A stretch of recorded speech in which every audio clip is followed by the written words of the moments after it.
নমস্কাৰ। কবিতাৰ শিৰোনাম তেওঁ এজন ডাক্তৰ। ঈশ্বৰ আল্লাৰ নাই ভেদাভেদ, সকলো মানুহৰ বাবে তেওঁৱেই দ্বিতীয় ভগৱান। নিজৰ জীৱন মৰণৰ ভয় নাই, মাথো কৰে সকলোৰে সেৱা।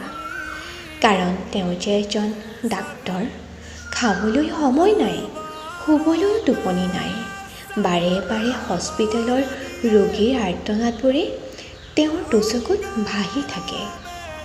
কোনোবা ৱাৰ্ডত ৰোগীৰ মৃত্যুৰ জন্তুতে নিবলৈ অহাৰ খবৰ পাই ঢপলিয়াই যায়। সেই উশাহটো লৈ হাতত ধৰি মৃত্যুৰ সৈতে যুঁজে।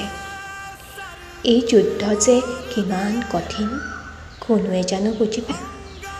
কঠিন পৰিস্থিতিটো হাঁহিমুখে ৰোগীয়াজনৰ কাষত থাকে। কিন্তু কেতিয়াবা বৰ দুখ পায়, যেতিয়া দিয়ে মানুহে মিছা অভিযোগ, তেওঁ বোলে যমৰ সন্তান, নোৱাৰে তেওঁ কাৰোবাক হত্যা কৰিবলৈ। তেওঁৱেইতো দিয়ে সকলোকে নৱজীৱন। তেওঁৰ নাই কোনো ভেদাভেদ, ৰোগী হ'ল তেওঁৰ পৰিয়াল, নকৰে দৰদাম। অপাৰেশ্যন থিয়েটাৰত তেওঁ বৰ ব্যস্ত, তেজেৰে লুতুৰি পুতুৰি তেওঁৰ দুহাত। তেজৰ গোন্ধ মাত নাযাওঁতেই আকৌ সোমাল অপাৰেশ্যন থিয়েটাৰত। কোনো ভয় নাই, কাৰণ তেওঁ যে এজন ডাক্তৰ। ৰোগীক সেৱা কৰাই তেওঁৰ ধৰ্ম।